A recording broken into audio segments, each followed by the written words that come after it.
Why would a Christian book be rated 18 plus? That's the question I get all the time as a Christian fiction author who writes books for adult readers. And I've noticed that a lot of times the assumption is that a book is rated 18 and up because there's something inappropriate going on in the story, namely something sexual. But that isn't always the case. Most of my books are labeled as 18 plus for a number of reasons, and the first is that they're simply not for children. I'm 32 years old, so when I sit down to write, the audience I have in mind is around my age, give or take 10 years in either direction. I am not a YA author. I don't write picture books. I write books for people my age, which is not under 18. The second reason is the age of the characters. Beautiful Lies is one of my best-selling romantic novels, and Luca Vittori is the main male character in that story. I believe he's 31 years old, and I just personally think that the love life of a 31-year-old man is not the business of a 14-year-old girl. It is very inappropriate for her to be reading about the romantic affairs of a man who's more than twice her age. Call me old-fashioned, but that's just what I believe.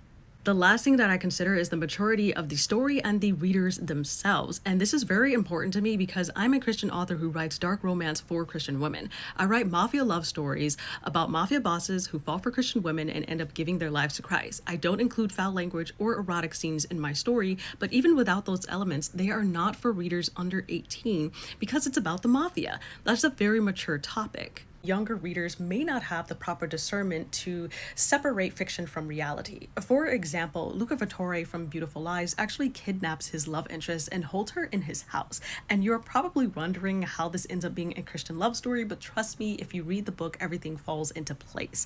Basically, she is a Christian and she helps Luca realize how much he needs Jesus. But that is something that an adult will be able to understand. Even though Luca does end up giving his life to Christ and repenting from his behavior and even acknowledging that he was not a very good person, younger readers may not have the maturity to understand that this is not actually a healthy relationship that they have. They may end up romanticizing their dynamic and romanticizing the mafia itself. That's exactly why my stories are for adult readers. Not because they're hypersexual, not because they're super violent, not because there's foul language or anything inappropriate, but because they are stories that are written for the maturity and the understanding that an adult has and that children just usually don't.